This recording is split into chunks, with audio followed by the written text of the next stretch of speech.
we need to evaluate the expression that we have there. And of course, in arithmetic, the expression that is inside of the brackets will take precedence. So we will do the calculations that we have inside of the brackets first. So first we will subtract 1.76 from 4. When a number precedes another number or expression that is enclosed in brackets, the assumed operation is multiplication. Therefore, we have this 5.24. Then, of course, it is followed directly by 2.33 enclosed in brackets. The operation that we assume is multiplication. We will therefore multiply the two values.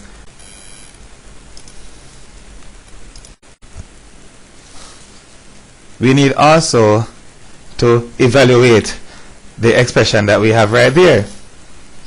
First, we will square the number in the denominator. Of course, we are required to square 1.5 according to the way that the expression is written right there. 1.5 squared. So 1.5 squared is equal to 2.25. So we have 1.68. We have the square of 2.25 and we have the 1.45 going back exactly as it is. Then we need to subtract. There we have it. Then finally 1.68 divided by 0.8 is equal to 2.1.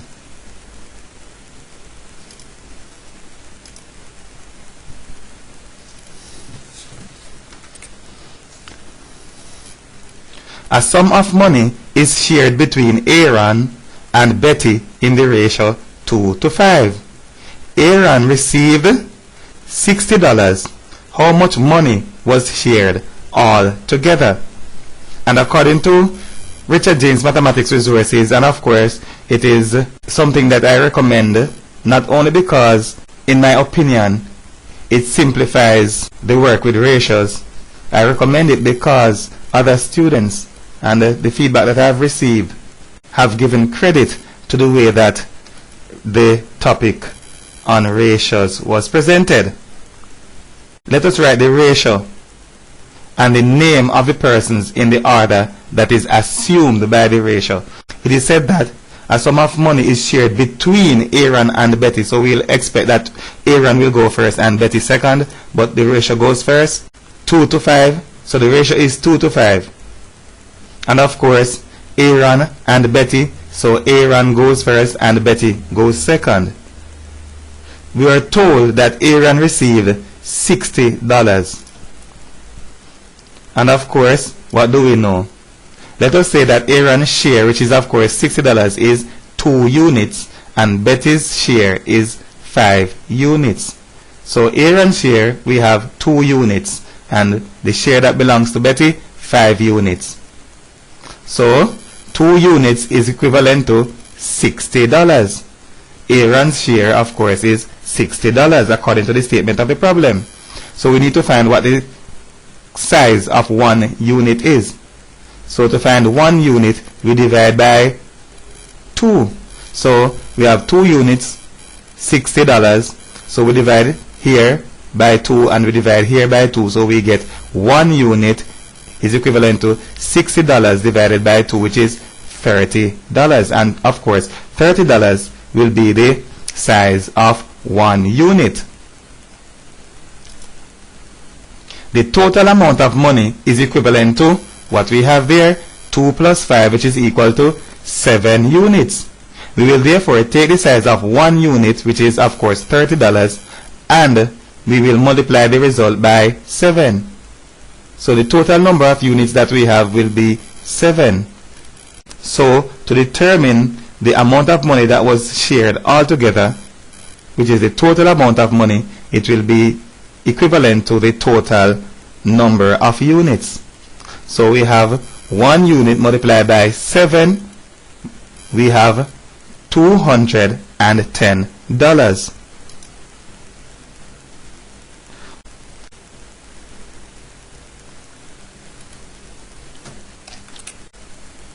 In St. Vincent, 3 liters of gasoline cost EC $10.40. And we need to calculate the cost of 5 liters of gasoline in St. Vincent, stating your answer correct to the nearest cent. Okay, so let's take a go at it. We know that in St. Vincent, 3 liters of gasoline cost $10.40. So let us write the initial statement in symbolic form. 3 liters will be equivalent to $10.40. Now we need the cost of 5 liters. So find the cost of 5 liters by going from 3 liters to 5 liters by way of 1 liter. So find the cost of 1 liter. Now to find the cost of 1 liter, we will divide by 3. We divide by 3 here also. So 1 liter is equivalent to $10.40 divided by 3, and that will be $3.47 if we should write that correct to the nearest cent. But we do not need to write that correct to the nearest cent immediately, because we need to find the cost of 5 liters. So to find the cost of 5 liters, multiply the cost of 1 liter by 5. So we have 1 liter and we have its cost. So to find the cost of 5 liters, we will multiply the result by 5, and writing it correct to the nearest cent, of course the nearest cent is 2 decimal places, the result is $17.33. We also need to determine how many liters of gasoline can be bought for Eastern Caribbean currency $50 in St. Vincent, and give your answer correct to the nearest whole number. So we have the cost of 1 liter. To find the number of liters that $50 can buy, we will divide the cost of 1 liter into $50. So we know the cost of 1 liter, so we are going to divide that into $50. So dividing, we get 14. Of course, $50 is what we are going to be using to purchase gasoline, and each liter costs $3, and we have a lot of decimal places here. I'm using the number of decimal places because I do not want to round off too quickly, and then it takes away somewhat from what the final answer should be. Although in the way that this statement of the problem is given, the examiners are really securing not only themselves but the answer that they get. They're just ensuring that we give them the correct answer by requiring that we give it to the nearest whole number. So probably rounding off will not affect the whole number answer that we are going to get in the end, but we are just ensuring that we take the necessary precautions just in case. And of course, to proceed like this generally is going to be highly recommended. In other cases where a rounded figure was not suggested by the examiners. So rounding off to the nearest liter, we get 14 liters. Now this is a substitution problem, no doubt, and we have an expression and the values of the symbols or letters in the expression. So we need to find AB minus BC, and of course we have the values of A, B and C right there. So as usual, we will make a template in the form of the algebraic expression. So we have slot for A, B, and then slots for B, C. So A, I think, goes first, 2, and what goes next? B will take its place right there, and also we have B right there, and then finally C will take its place there. So we have 2 times negative 3, that is a negative 6, and of course we will have negative multiplying by negative will be positive. So negative 6 plus 12. And of course, in this step, we do not have negative 6 plus 12, but of course, minus a negative 12 is plus 12. So negative 6 plus 12, and that is equal to a positive 6. We have another one that requires substitution. Substitution, and of course, after substitution, we will have simplification. And we are going to make a template again.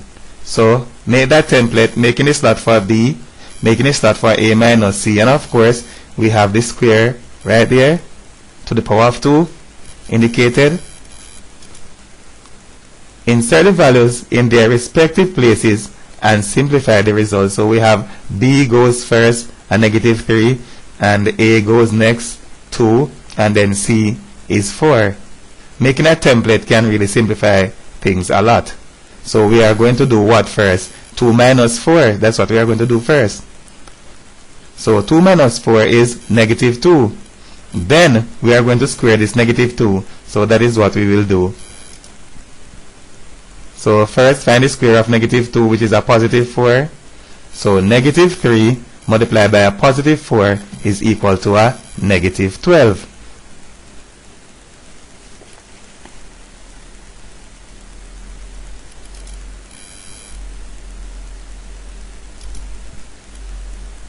In this problem, we will solve for x where x is an element of z. And of course, that funny looking z that we have is usually the way that we represent this set of integers, numbers that do not have fractional parts.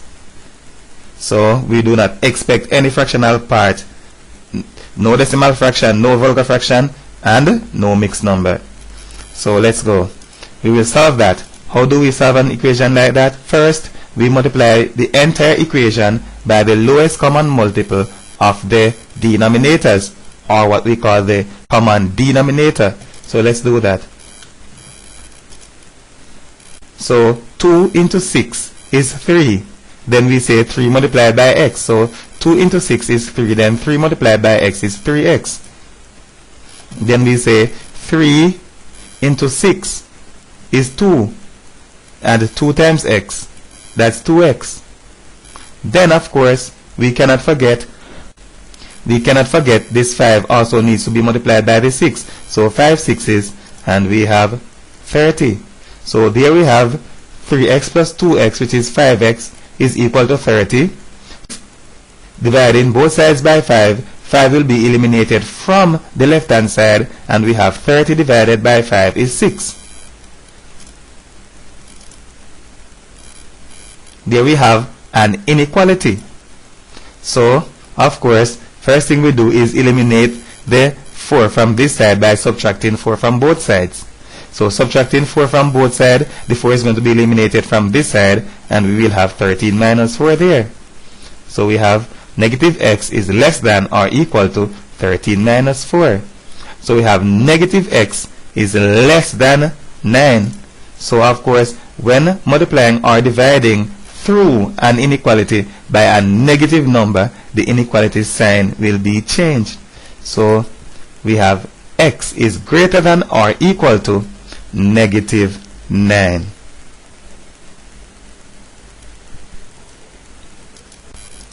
So the cost of one muffin is $M. There we have it. 5 muffins will cost 5 times the cost of one. No problem with that. So the cost of 5 muffins will be 5 times M, which is $5M. Now, of course, we know the cost of 3 cupcakes. We need to find the cost of 6 cupcakes. So 3 cupcakes cost $2M. There we have it. The cost of 3 cupcakes, $2M. And we need the cost of 6. So all we need to do is 2 times 3 is 6. Therefore, the cost of 6 is 2 times the cost of 3. So 3 cupcakes there. To get 6, we just multiply by 2. So we'll need to multiply by 2 here also. Right. So we have 6 cupcakes will cost $4M. We will next write an equation in terms of M to represent the following information. That is the one that we have there. The total cost of 5 muffins and 6 cupcakes is $31.50. So let's go. The total cost of 5 muffins and 6 cupcakes is $31.50. Of course, we know the cost of 5 muffins already and the cost of 6 cupcakes already. So there we have them. The total cost of 5 muffins and 6 cupcakes will be $31.50. That's what we have, and that's all that is required there. We are not required according to the statement of the problem to solve for M. So that's all there is to it.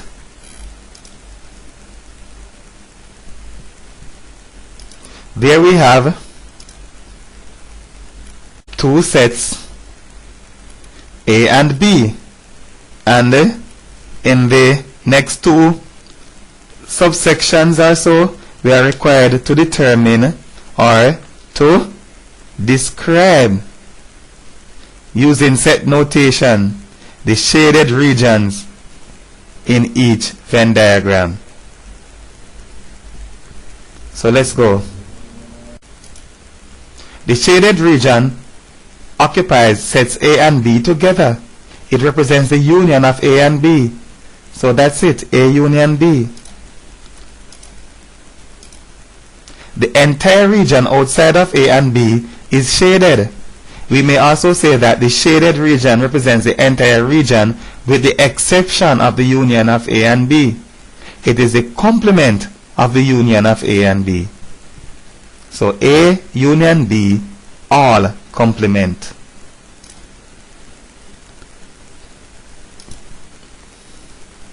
That one. In the diagram, only set A is shaded. The shaded region is therefore the set A. So we may just write down A.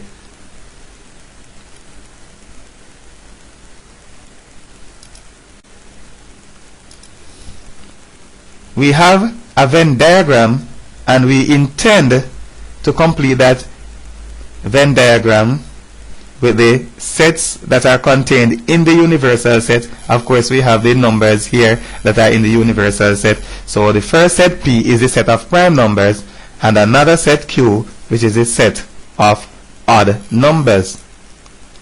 So we have there the set P and the set Q. So let us insert those figures. 1 is not a prime number. Its only 2 factors are 1 and itself, but they are not distinct. 1 will only be in the set of odd numbers. So set of odd numbers, there we have it. And 2 is the only even prime number. It will be the only element unique to the set of prime numbers. The only even prime numbers goes there. 3 is both odd and prime, so it will be in the intersection of the 2 sets. What about 4? 4 is neither odd nor prime. Goes in the universal set, but not in any of the sets. 5 is both odd and prime. You know that will be in the intersection of the 2 sets. 6 is neither odd nor prime. It goes in the Venn diagram, but not in any of the 2 sets. Remember, P is a set of prime numbers and Q is a set of odd numbers. 7 is another of our odd prime numbers. Apart from 2, all other prime numbers are odd. Right.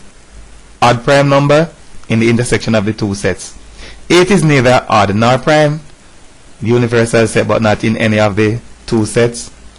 We are sometimes tempted to list 9 among the prime numbers, but it has 2 distinct factors, 1 and 3, that are not equal to itself. So 1 and 3 are the 2 factors of 9 that are not equal to 9. We can find 2 distinct factors of 9. 9 is not a prime number, but it is odd. It takes its position right there. And of course, 10 is neither prime nor odd, it will go right there.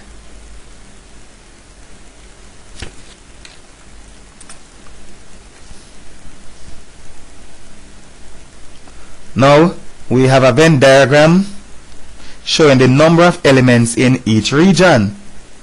We need to determine how many elements are in the set that we will have following. So the number of elements that are in A union B, that is expressed by N A union B. So that's the union of A and B. All of those, so all of the elements we need right there, the number of them. The number of elements in the union of A and B is the total number of elements highlighted, and that's equal to 10 plus 4 plus 3, and that is equal to 17.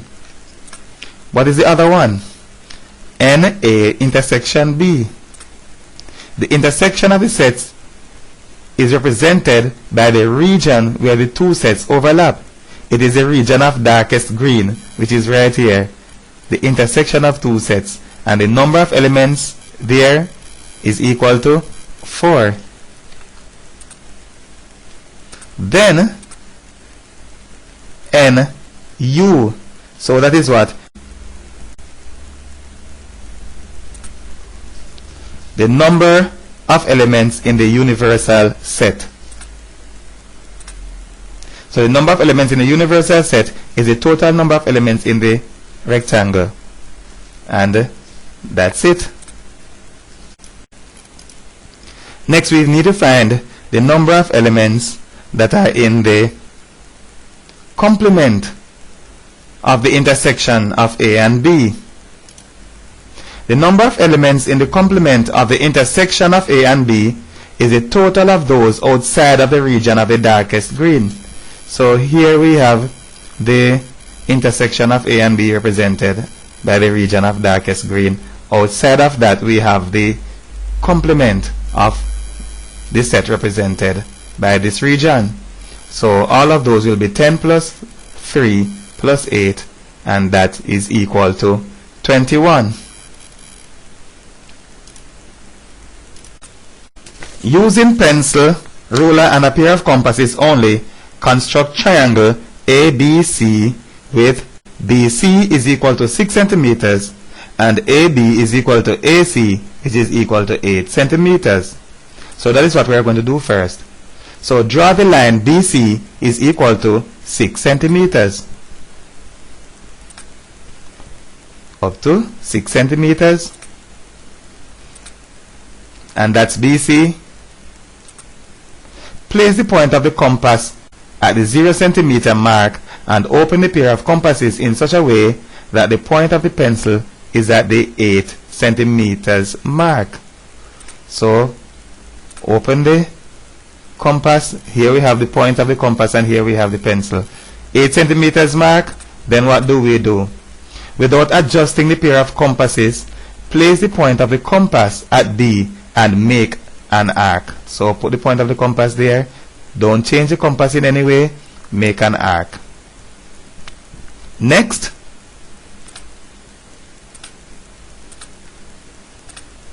without adjusting the pair of compasses in any way, place the point of the compass at the other end, because we have the other side is going to be 8 centimeters also. We have two 8 centimeter side, so that is what we are constructing right now.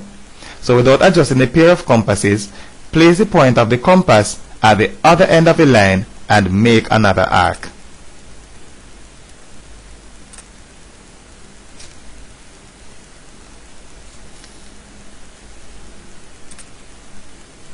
The new point is point A. The triangle may be successfully completed by drawing the lines from C and B to A. So BA and CA, or we want to say AB and AC. We have completed the triangle as required. Draw a line segment AD such that AD meets BC at D and is perpendicular to BC. So the triangle is isosceles, therefore the point D, which is to be located on BC, will be such that AD is perpendicular to BC. So use the ruler and locate the midpoint of BC, which is 3 centimeters from either end. So measure 3 centimeters. Of course, the entire length is 6 centimeters. So 3 centimeters from either end.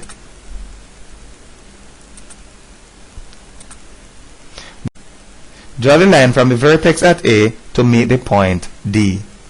There we have it. So of course, because of the setup, which is of course an isosceles triangle, any line that is going to go from this vertex to the line BC will be the perpendicular bisector of this line BC, because here we have symmetry on both sides. So over here we have 8 centimeters and we have 8 centimeters there.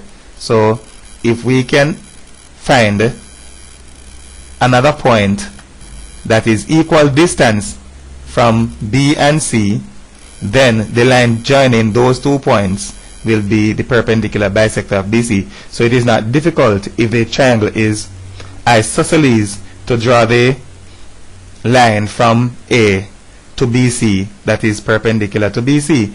If the triangle did not turn out to be an isosceles triangle, then we would have had to take another step, which is based on the fact that the diagonals of a kite intersect each other at right angles, and of course that was discussed in another practice paper. Measure the distance AD. Put your ruler right there. Do not put the end of the ruler at the point. Put the 0 mark of the ruler at the point, and take note of the mark on the ruler that the point A is located at. So we have AD is equal to 7.3 centimeters. Need to determine also the size of the angle ABC. So place the center of the protractor at B and the 0 line in contact with the line BC. So the 0 line of the protractor, this one all the way across, is in contact with the line BC, and of course the center of the protractor is located at B. Of course, notice that B is the middle letter in the angle that is required. So the angle will be located at B.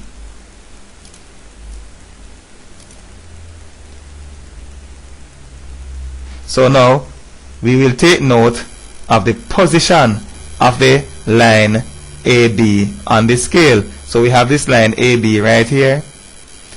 Right, so we need to take note of where it is. It is located 70 and 110. Right there. So I've written down the angle ABC is equal to 70 degrees, although we have 70 degrees and 110 right there. Why? Take note that the protractor is indicating 2 angles, 70 degrees and 110 degrees. However, we need to begin measuring at BC, which is at our 0 line. The position of the line AB will therefore be 70. So this is our 0 line. So we are going from here 0, 10, 20, 30, 40, 50, 60, 70. And of course, the other angle is counting from this side 0, 10, 20, 30, 40, 50, 60, 70, 80, 90, and 100. And then finally 110. Right, so we are not measuring the angle from this direction.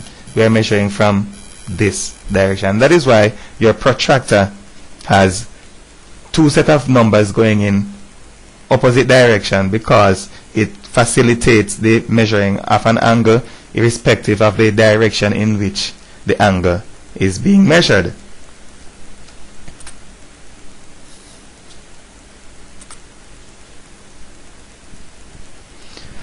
P is a point 24 and Q is a point 610, and we need to calculate the gradient of PQ. So let us label the points. We have them. The labels are vertically below each point, and take note of the formula for the gradient. M is equal to y2 minus y1 over x2 minus x1. So we will insert the numbers in their respective positions. Well, we may use anyone as x1, y1. So we could have had x1, y1 over here and x2, y2 over there. But the calculation is going to give the same result irrespective of how we have them labeled. So let us use the orientation that we have right there to find the gradient. So we are going to have y2 minus y1, so it is 10 minus 4 over x2 minus x1. So we have 6 over 4, and we may reduce by a common factor of 2, and the gradient is m is equal to 3 over 2. And what about the midpoint that we need to find immediately after? Take the formula for the midpoint. Midpoint, we have no doubt, and this is one of the most logical formula to be used in calculations that involve equation of a straight line and coordinate geometry in general. The midpoint between 2 points is like the average. So we have the average of the x's, x1 plus x2 divided by 2, y1 plus y2 divided by 2. So that's not a very harsh formula at all. So we will have for the x's 2 plus 6 divided by 2, and for the y's 4 plus 10 divided by 2. So insert the numbers in their respective positions, and of course we will have 8 divided by 2, which is 4, and 14 divided by 2, which is 7. So the midpoint is 4, 7. Now we have functions f of x and g of x defined as we have them on the slide. We need to calculate first g of 3. To find g of 3, we substitute 3 inside of the function g for x. So where we see x, we replace that with 3 that is in the function g. So we have g of 3 is 1 over 2 times 3. And of course we need to find f of negative 2. So we substitute negative 2 in the function f where we see x. So f of negative 2 is 2 times negative 2 plus 4. So 2 times negative 2 is negative 14 plus 4, that will be a negative 10 in the end. So f of negative 2 is equal to negative 10.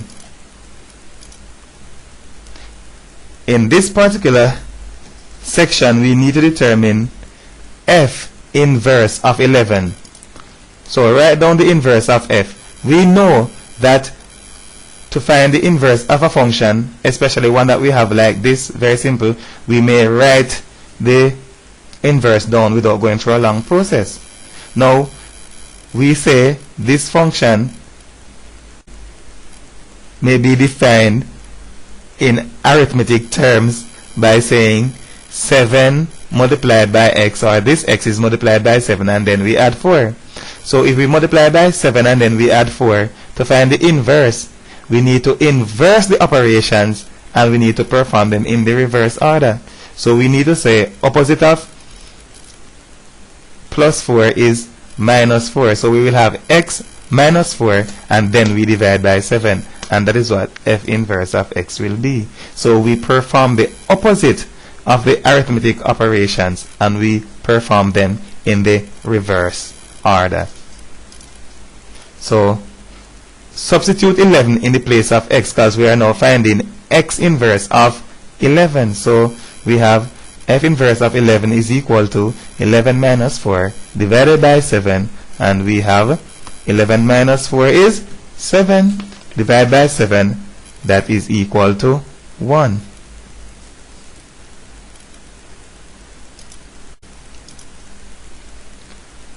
In this problem, we are required to complete the cumulative frequency, and we imagine that we will be later required to draw a cumulative frequency curve.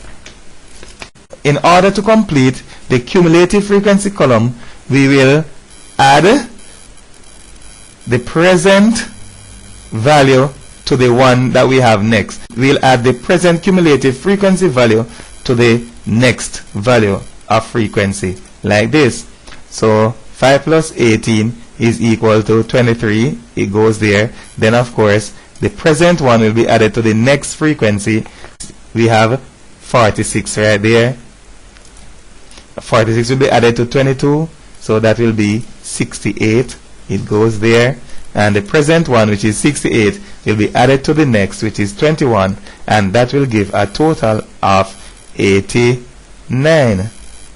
Finally, what do? We add the 89 to the 11 that we have there. But of course it says that we should have 100. 89 plus 11 turns out to be 100, and we are correct.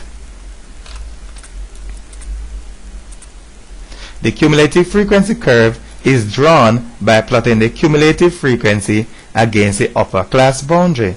For calculation of upper class boundary statistics, consult Statistics in Volume 5 of Richard James Mathematics Resources.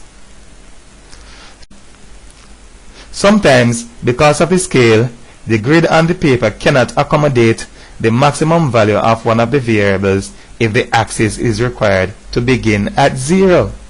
And we are specifically talking about the horizontal axis.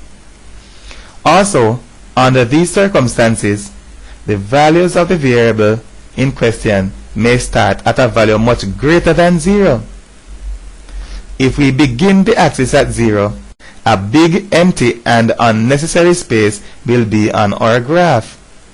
We therefore do not need to start the axis at 0, and a procedure known as breaking the axis may be applied, and we are going to break the axis immediately. To demonstrate the broken axis, start by drawing the axis. So we start by drawing the axis. We initiate the drawing of the axis like that. Then we continue the axis by drawing an inclined line as shown. Then we follow by another inclined line that passes the position of the horizontal axis. Right. Then draw the final inclined line to the position of the horizontal axis. And what do you imagine? The axis is broken. We will finish by drawing the horizontal axis. And there we have it.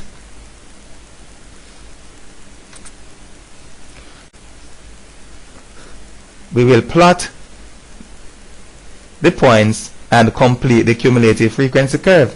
So 25.5 will go up to 5. There we have 25.5, and it will go up to 5. The marking of the point is right there. Then we have 30.5, and that will go up all the way to 23. Then 35.5 will go all the way up to 46. Then we will place the point at the end of the motion. Then 40.5 will go up to 68. 45.5 will go up to 89. And then, do we have another one? Yes.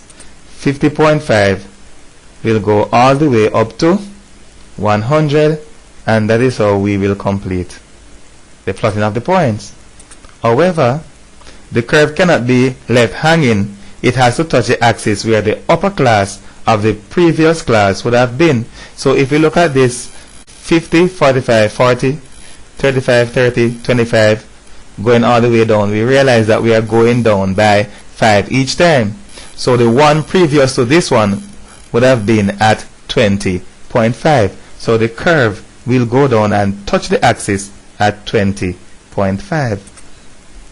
So let us complete that. So there we have it. Next, we are required to use the curve to determine the median. So let us go straight ahead. The median is associated with half of the total cumulative frequency. A half of the total is 100, a half of 100 is 50. So locate 50 on the cumulative frequency axis and draw a horizontal line to meet the curve. There we have it, 50, the horizontal line to meet the curve. Then what do? We will draw a vertical line to meet the axis. The indicated score is the median. So that is 37 marks.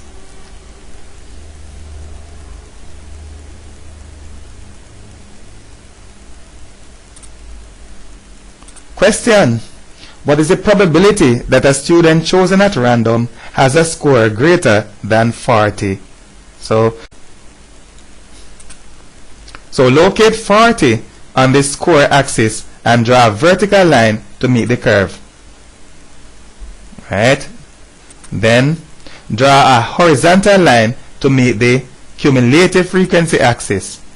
We are working with probability now. So we are interested in a score greater than 40. So let us use the region above the mark. We are concerned with the region above the mark because we are talking about the score that is greater than 40. So those above will be represented by this line all the way here. So that will be what? 100 down to 65. So 100 minus 65 is equal to 35. So we have 35 students right there. And the probability will be that number divided by the total, which is 100. And it may be simplified by reduction of fraction by a common factor of 5. Will be reduced to 7 over 20. The diagram shows a prism, a rectangular one of course, but it has a square cross section. But do not forget, a square is also a rectangle. So the diagram shows a prism of length 30 centimeters. The cross section is a square of area 144 centimeters squared. First, we need to calculate the volume in centimeters cube of the prism. What is volume equal to? Area of cross section. So the volume may be found by multiplying the cross-sectional area of the prism by its length. So there we have the volume, and of course that is the region that represents the cross-sectional area. It is given at the beginning to be 144 centimeters squared. And we are multiplying by the length. And we are multiplying by the length, and the length is 30 centimeters. So the volume is 4,320 centimeters cube. Next, find the total surface area in centimeters squared of the prism. In order to find the total surface area, we need to first find the length of one side of the square. So the area of the square is equal to the square of the length of one side. So make the length of the square the subject of the formula. The length of square will be the subject of the formula. Taking the square root of both sides, we eliminate the square from the right hand side, and then we have the square root of a. So L is equal to the square root of a, which is, don't forget the value of a is 144.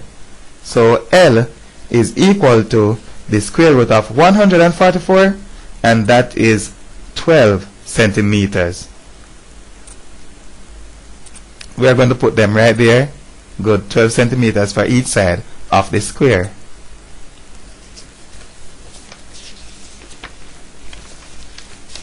Proceed to find the total surface area. So the total surface area contains two of the squares of area 144 centimeters squared. So we have one square here, and we will have another one at the other end. So we know the area of the square is 144 centimeters squared, but we have one at that end and one at the other end. So we have two of them. Now we know that we have one here and a matching one. So we have one rectangle here and a matching one opposite to it, and we have one at the top and a matching one down there. So what do we know?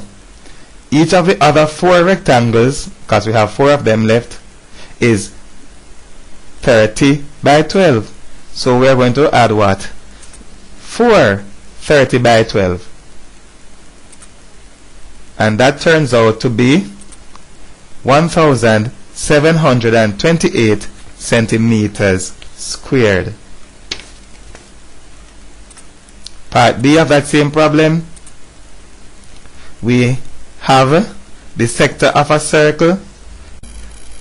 The angular equivalent of the sector is given right there. 15 centimeters will be the radius. Now we need to determine the length of the minor arc MN. So we need to find the length of the arc MN. The length of the arc is the fraction of the circumference associated with the angle. So of course, an arc is a fraction of a circle. The angle that represents an entire circle is 360 degrees. The one that we have right here is 45 degrees. So the fraction of the circumference of the circle that the arc represents will be 45 divided by 360. That will be the fraction. And of course, we will multiply that by the circumference of the circle, which is 2 pi r. So we have theta over 360 times 2 pi r, or we have, so we have there the angle divided by 360 times 2 pi r, and 2 times pi times r, and that may be simplified to 2 times 22, 44, and of course 45 is 1/8 of 360, and of course we can even make an estimation, because we know that 8 into 44 is 5.5. multiply 5.5 should give us some figure little bit above 77. So divide that by 7, we should get around about 11 point something. So if we simplify that, of course we did not estimate it, we used a calculator, but we have 11.79 as our answer, and no doubt we know that if it is not the exact answer, it is very, very close to it. The perimeter may be found by adding the 2 radii to the length of the arc, that is, the perimeter of the entire figure that we have here. So to find the perimeter, we add the 2 radii right there to the length of the arc. 2 times 15 is 30, so we have 30 plus 11.79, and that will give 41.79 centimeters. The area is a fraction of the area of the circle associated with the given angle. So it is analogous to our first calculation that we have here, where we are thinking of the entire area of a circle, but this sector is a fraction of that circle, and the fraction is given by the angular representation of the sector divided by 360, and we multiply that by the area of an entire circle, which is pi r squared. So make our substitution, and of course the final answer is 88.39 centimeters squared.